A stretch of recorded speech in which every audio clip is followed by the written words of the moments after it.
Kaya ang bawat babae ay dapat mabigyan ng pantay na oportunidad upang maipakita nila ang kani-kanilang kasanayan o abilidad sa pamumuno at pagdedesisyon tungo sa maayos na serbisyo.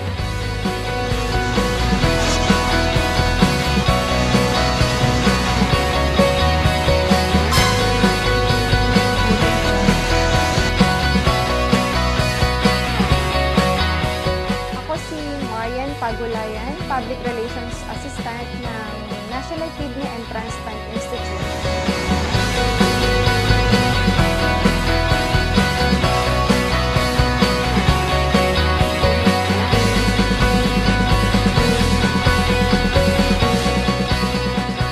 Hindi biro ang pagiging isang information desk officer, lalo na iba't ibang klase ng tao ang ating nakakasalamuha sa araw-araw.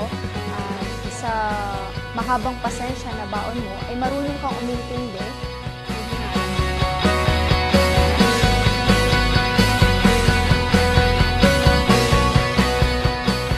Kagaya ko bilang isang babae, gigising ng maaga para ihanda ang sarili para sa pagtatrabaho ng buong araw.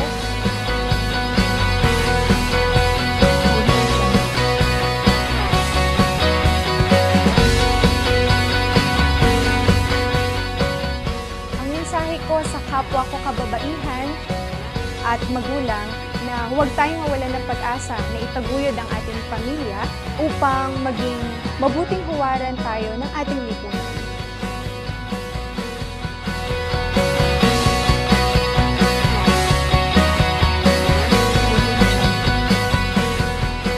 I'm Marie Antoinette Purisima. I'm currently working as Clerk 3 dito sa Department of Laboratory Medicine.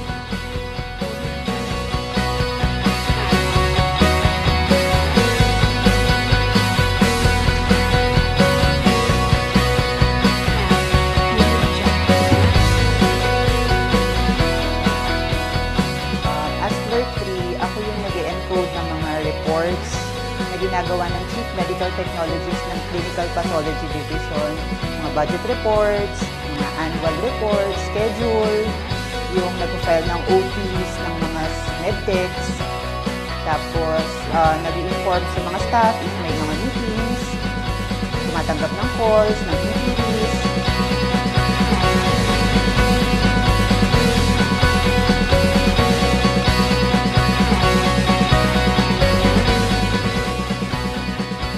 Nag-start ako mag-work sa NPTI noong year 2000 pa.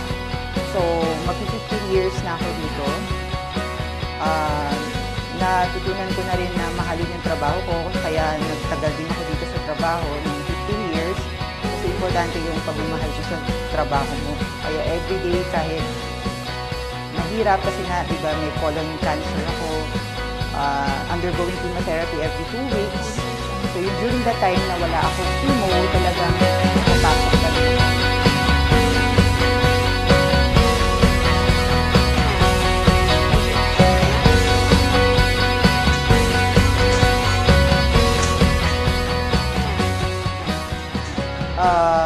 Tulad ko na babae na, yun nga, na-diagnose, meron talagang sakit na hindi pangkaraniwan, huwag natin tingnan yung sakit natin. Isipin natin yung mga taong umaasa sa atin, yung trabaho natin, kaysa yung magbukmuk tayo sa bahay. At least, yung usual na ginagawa natin, gawin pa rin natin. Para maging productive tayo kahit na sabihin natin na may sakit tayo. So, Happy Women's Month sa atin lahat, sa mga kababaihan dito sa atin. Lagi natin itataas ang bandera ng pagiging babae.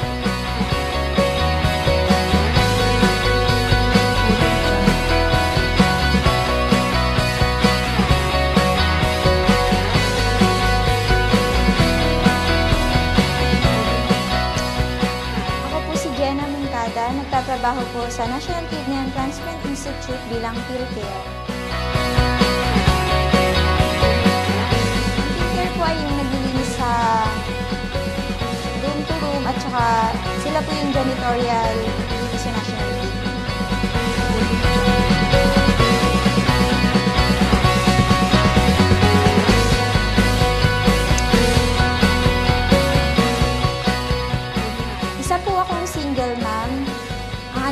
ay 5 years old at nag-iisa ko po siyang itinataguyod sa ngayon. Kasama po yung magulang.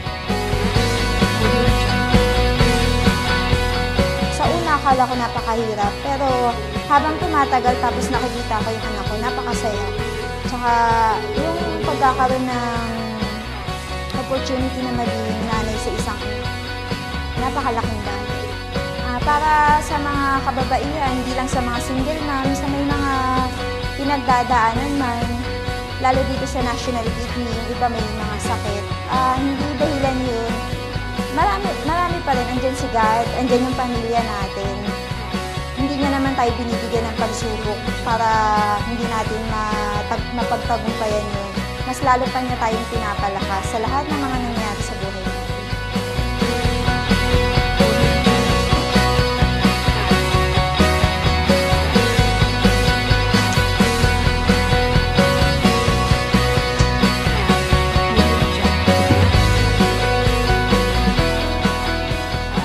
Blanco. Ako ay na-supervisor ng NKTI. Nagsimula ako dito noong 1987. So, ibig sabihin, magka-28 years na ako this coming September 17. So, sa pagiging nandito ako ng matagal, ibig sabihin, nagustuhan ko ang pagiging nurse ko sa NKTI. Hindi ako lumabas ng bansa dahil ang unang-una, ang plano ko maging nurse na hindi para sa ibang bansa. Hindi magiging nurse ako sa aking kapwa Pilipino. Sa araw-araw, actually, dalawang area ang hawak ko. Ward 2C, ito yung nandito tayo ngayon. Ang isa kong hawak, ang Ward 2C is kasi is under siya ng clinical division.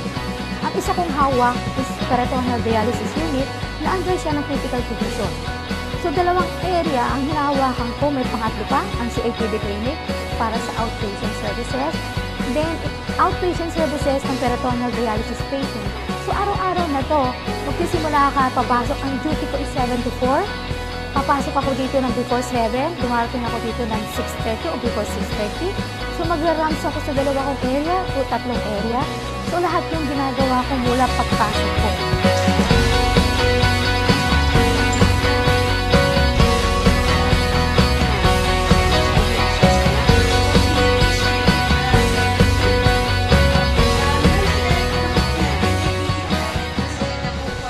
Supervisor ka, i-rounds mo hindi lang area mo. Pag ikaw ang supervisor on duty, i-rounds mo lahat ng patient care areas from first, second floor to annex. Ang pagiging babae kasi sabi nila, kung ikaw ay nanay, ilaw ka ng tahanan. Pero hindi dapat nagtatapos ang pagiging ilaw ng tahanan. Pag ilaw ka, ikaw nagbibigay ng inspirasyon sa pamilya. Ang babae ang pinakamalakas maging inspirasyon. Dapat gumawa ka rin kung ano makakontribute mo, hindi lang sa pamilya, sa community, kung ano aano mo sa bansa natin.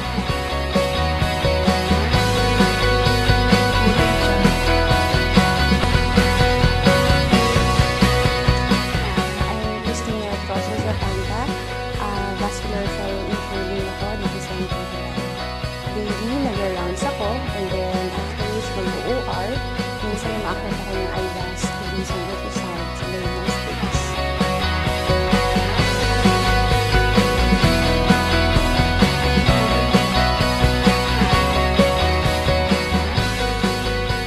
I'm 7 months pregnant, pero even with the pregnancy, ginagawa ko pa rin yung usual na ginagawa ko before.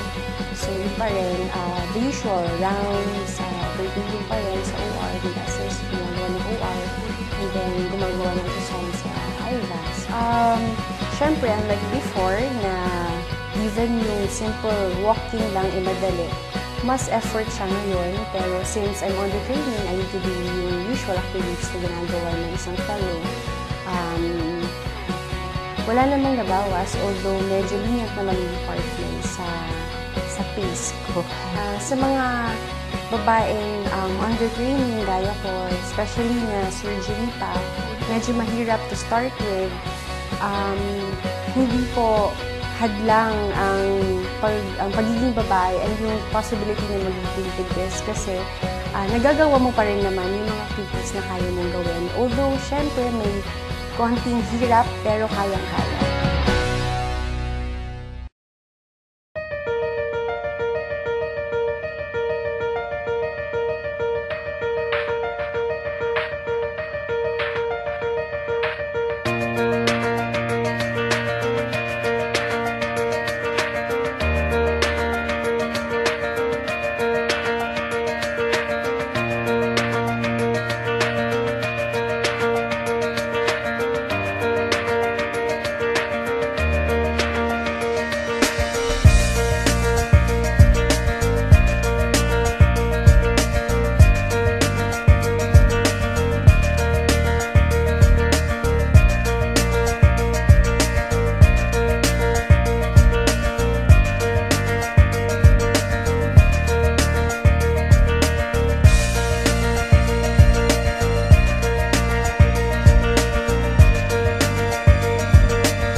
nursing staff ako ng National Kidney and Transplant Institute. I played the role ng isang babae na nagtatrabaho sa isang company.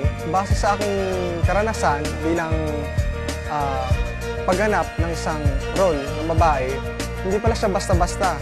Lalo na kung ikaw ay nakasuot ng isang mataas na takong, na kung saan magtatrabaho ka mula 8 to 5. Masakit siya, mahirap. Hindi siya isang biro na gawin ang isang gawain ng babae na nagtatrabaho sa isang kumpanya. Ako si Jean Austin R. Manalo, isa akong nurse dito sa Ward 2C. Tinry ko mag-portray bilang isang pregnant na nurse habang naka-duty. So isang nurse na nag-duty, normal na duty, pero buntis. So una pa lang mahirap kasi yung normal na mga nagagawa ko sa duty, kapag ginawa ko pala to, halimbawa buntis ako, mahirap pala. Kasi sobrang limited yung mga nagagawa ko. And parang mahirap kumilos, mahirap maglakad, mahirap gumawa ng mga functions ng isang nurse. Hindi siya ganun kadali. Lahat may challenge mula sa paglalakad, kasi hindi ka masyadong komportable, may dinadala ka. Sa pag-prepare ng gamot, yung mga pag-abot-abot mo ng mga bagay-bagay, medyo mahirap kasi yun nga, medyo mabigat yung son mo. Personally kasi sobrang nire-respeto ko yung mga kababaihan. Pero dito sa pag-portray ko ng ganitong role, sa pagtatrabaho ko, tapos na-experience ko na kahit simple lang na pag-portray sa role nila, mahirap. So, mas lumalim pa yung respeto ko sa kanila, mas nalaman ko na mahirap yung ganitong pagkakataon sa mga kababaihan.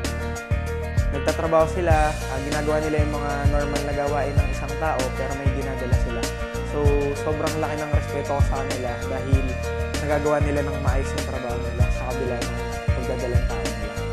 Natutunan ko dito yung kung paano pahalaga ng isang babae, ang karapatan ng isang babae, at ang responsibilidad ng isang babae ay hindi pala basta-basta o hindi siya isang biro.